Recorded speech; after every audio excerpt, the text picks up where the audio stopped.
Bismillahirrahmanirrahim. Assalamualaikum warahmatullahi wabarakatuh. Nah, untuk pertemuan kali ini saya akan membahas tentang tinjauan pustaka yang merupakan bab 2 dalam eh, proses penyusunan proposal. Nah, di pertemuan sebelumnya kita sudah membahas tentang bab 1 yaitu tentang pendahuluan. Di pendahuluan itu ada macam-macam subbab ya.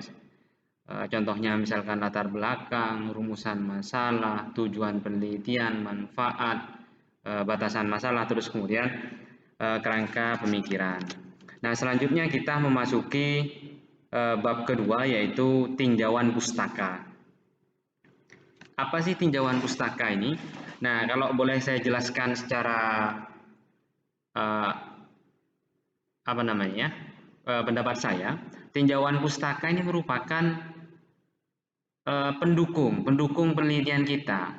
Pendukungnya itu dalam bentuk apa? Bisa dalam bentuk teori-teori, terus kemudian penelitian terdahulu, dan setelah itu biasanya ada hipotesa untuk penelitian kuantitatif. Nah, seperti itu.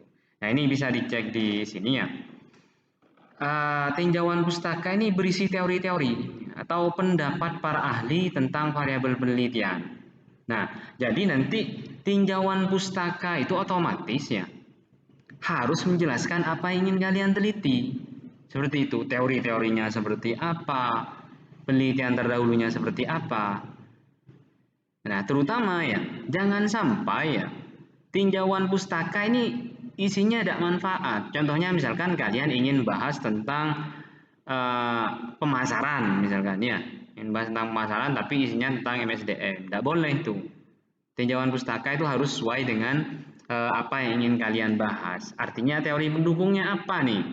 Misalkan kalian ingin melihat pengaruh harga terhadap minat beli misalkan, atau kualitas terhadap minat beli, kualitas produk terhadap minat beli. Nah, isinya harus tentang itu sesuai dengan judul yang kalian angkat, yang ingin kalian teliti seperti itu.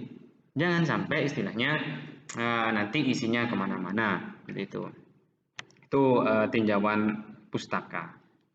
Jadi nanti sebenarnya tiap bab itu berhubungan seperti itu. Jadi bab 2 ini mendukung. Nah, kalian kan di bab pertama itu menemukan suatu masalah. Suatu masalah ingin kalian teliti, ingin kalian cari solusinya. Nah, di sini ada pendukungnya nih. Tinjauan pustaka namanya, bab 2. Di situ ada teori-teori terus kemudian penelitian terdahulu. Nah, untuk di pedoman skripsi kita ya, tinjauan pustaka itu ada urutannya. Ada beberapa subbagian ya, terutama ada tiga. Ada tiga subbagian. Yang pertama itu penelitian terdahulu.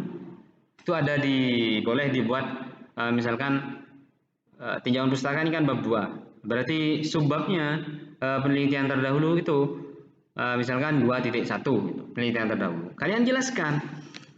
Nah, penelitian yang sama ya, yang sama dengan penelitian kalian sebelum-sebelumnya itu seperti apa hasilnya? Begitu. Misalkan seperti yang tadi saya bilang, kalian ingin meneliti pengaruh harga terhadap minat beli konsumen, seperti itu. Nah, penelitian terkait dua hal itu seperti apa sebelumnya hasilnya? Misalkan kalian ingin meneliti di Pamekasan, misalkan ya. Nah, ternyata ada di tempat lain yang sudah diteliti sama orang. Nah, itu kalian juga review hasilnya seperti apa. Nah, lebih baik sebenarnya, contohnya kalau yang di bab pertama itu eh, kalau bisa itu macam-macam. Sebenarnya ya penelitian terdahulu ini semakin banyak semakin baik seperti itu. Semakin banyak semakin baik. Nah, terutama ya kalau memang di situ kalian mengangkat hasil penelitian terdahulu yang hasilnya pro dan kontra, banyak pro dan kontra seperti itu. Sehingga itu menjadi layak. Itu seperti yang sudah saya jelaskan di bab 1 kemarin-kemarin ya, di latar belakang. Itu jadi penelitian terdahulu.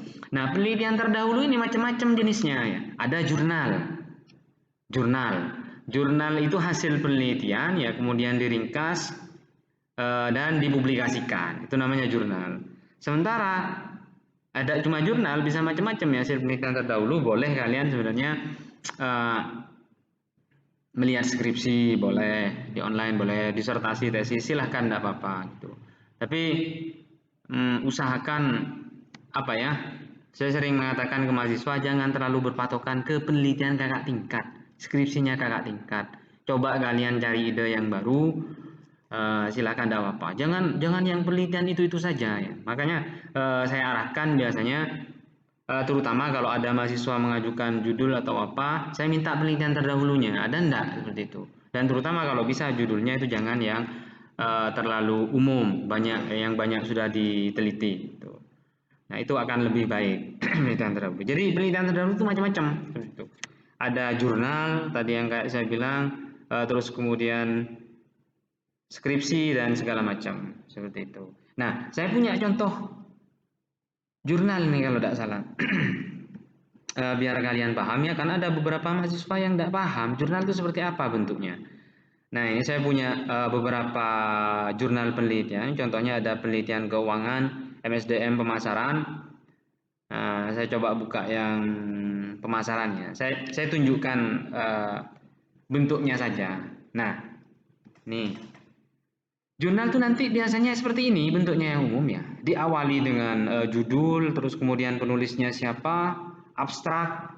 Abstrak itu semacam ringkasan dari hasil penelitiannya ya lengkap. Ada biasanya juga ada dimulai dengan latar belakang, tujuan, metode yang dipakai, terus kemudian hasilnya. Biasanya seperti itu. Nah, intinya ada abstrak, penelitian pendahuluan dan segala macam. Tapi yang perlu kalian ingat ya, jurnal itu biasanya di situ ada nama jurnalnya, ya. Nah, ini kebetulan ada nama jurnalnya, Ekuitas Jurnal Ekonomi dan Keuangan, seperti itu. Ada ISSN-nya. Nah, seringkali ada file yang sejenis ini bentuknya PDF, tapi dia tidak ada nama jurnalnya, tidak ada volumenya. Biasanya ada lengkap sama volumenya nih di bawah. Mana ya? Volume. Nah, ini lengkap sama volumenya. Ekuitas Jurnal Ekonomi dan Keuangan, volume berapa, terbit tahun berapa, halaman berapa sampai berapa. Seperti itu. Nah, kalau tidak seperti ini bentuknya, kemungkinan itu bukan jurnal. Seperti itu. Kemungkinan bukan jurnal. Bisa jadi itu hanya hasil penelitian terus kemudian di share secara pribadi sama penulisnya, entah di blog atau web, tujuannya untuk bagi saja, tapi bukan jurnal seperti itu. Contohnya ya, tidak ada nama jurnalnya seperti ini, terus kemudian ISSN dan volumenya. Itu biasanya indikasi bukan jurnal seperti itu. Ini saya cuma menunjukkan saja contohnya seperti itu. Karena seringkali mahasiswa tidak tahu jurnal itu seperti apa bentuknya. Nah, makanya saya tunjukkan seperti ini. Nanti ini akan saya bagi ke mahasiswa, entah pertemuan beberapa, karena sebagai bentuk pengenalan. Kan saya sudah pernah bilang ini bentuk pengenalan.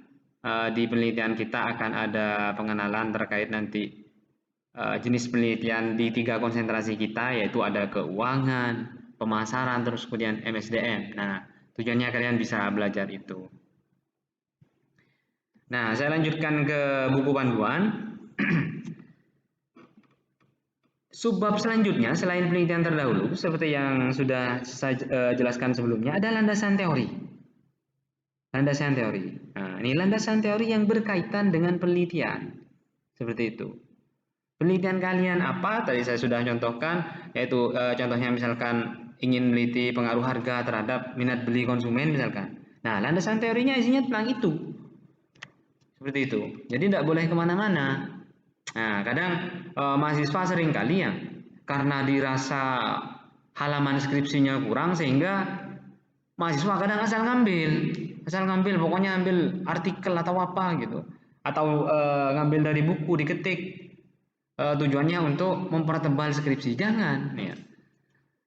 Yang ada di sini ya harus mendukung apa yang ingin kalian teliti. Kalau tidak ada kaitannya jangan, tidak perlu seperti itu.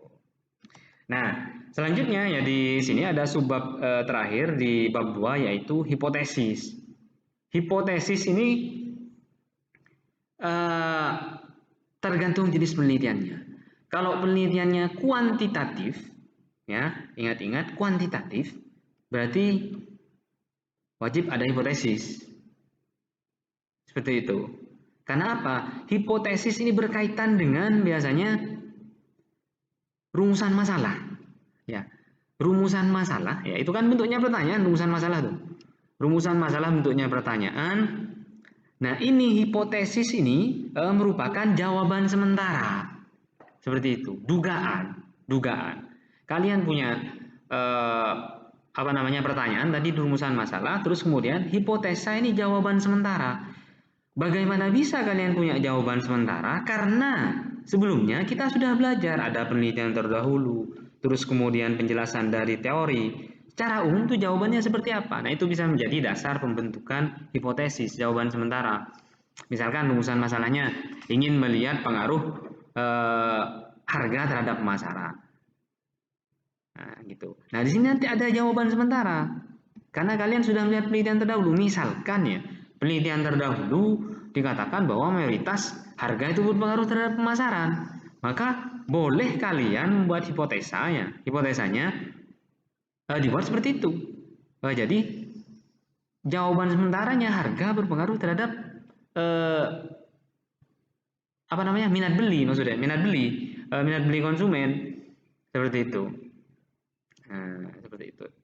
Nah, kemudian penelitian yang tidak perlu hipotesa seperti apa? Contohnya penelitian kualitatif.